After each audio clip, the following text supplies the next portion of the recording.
Today, I had the pleasure of talking with Ruth Shapiro of CAPS and congratulating on the 10th anniversary of their work. And we touched on a number of their research reports that have been done, and their Doing Good Index, which is a very important. Ruth, it was quite a fun conversation, wasn't it? Terrific. Mostly because you agreed with everything I said. Well, occasionally we might disagree, but one of the themes that really came out strongly was, and the full interview explores this in much more detail, is the role of government and how fundamentally different it is in Asia compared to the US. And I think you used a great example of one of Reagan's comments, which you might repeat, to kind of contrast the different perspectives on how government works. So maybe just talk a little bit about that and some of the other key themes. Well, I think that in the United States, which I know well, the idea that government would be your solution provider is not part of our mindset. And the term that I quoted was Ronald Reagan saying the worst words you could hear was, "I'm from the government and I'm here to help." And I don't necessarily. I think government is really important, and I don't necessarily agree, but I think that across the political spectrum in the United States, government is not your go-to solution provider, whereas in Asia it is. And so when you talk about philanthropy, that is money coming from wealthy business people, because in Asia, 85% of all companies are family dominated, and much of the philanthropic capital is routed through the company.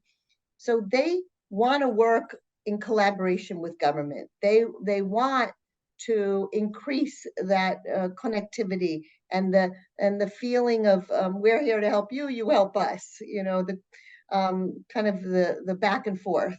And so I think that philanthropy is meant to pilot new ideas, to complement government, to support government, but not in lieu necessarily of government, except as the last mile, and that is in agreement with government. And so that was fascinating discussion and so fundamental. And we also talked about how government is also stepping up to try and promote philanthropy in recent years, and particularly in Singapore and more recently in Hong Kong, and some of those initiatives and the work you've done around how do you build a philanthropic ecosystem and the role of government. So any further thoughts on our conversation around that subject? Well, it is true that Hong Kong and Singapore are promoting philanthropy as a big part of their government kind of platform, but the biggest one is China. So philanthropy is actually listed as the third disbursement in the current 5-year plan. And so the government in China sees philanthropy as a really important mechanism to allow wealthy people to engage in solving problems. And so I think that those governments that realize that philanthropy is a useful mechanism and a set of tools benefit from that. And we can see it happening throughout the region. And then finally, we talked about, the role of Hong Kong, or my personal view that it could be a very important source for learning, because it's got such a history of philanthropy for the Chinese philanthropists that are now coming to the table with this huge wealth transfer.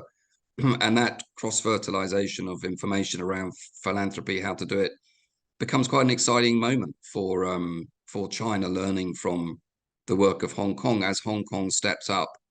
And I think we both thought that was an interesting dynamic. I think it's a really interesting dynamic, but if I had to think about one rule of thumb, there's this idea Asia has all this money. And gee, I run a great nonprofit, and if only I could get Asian money to support helping, sick children, or, feral dogs, or whatever it is that I'm trying to save, it would be terrific. And I think it's really important for people to understand what motivates those Asian philanthropists. What is going to help them? What is the solution to their problem? They are not necessarily the solution to your problem. You need to understand what they need and fine tune your request accordingly. Such an important message. So, Ruth, on that, the full interview is the full 20 minutes. I think we go into a lot of these things in detail and the importance of an Asia perspective on Asia philanthropy and all the work that's been done over hundreds of years, not just in recent years. So, Ruth, thank you for the conversation. And for those interested, please do look at the full version of the interview on our Global 20 series. Thank you very much, Ruth. Thank you so much, Ben. And I want to just say your work is really important, even beyond interviewing me. And I'm very delighted that Global Philanthropic is doing the work that it's doing around the world. Thank you, Ruth. That's very kind. Likewise. Okay. And congratulations on your 10th. Thank you. Thanks, Ruth.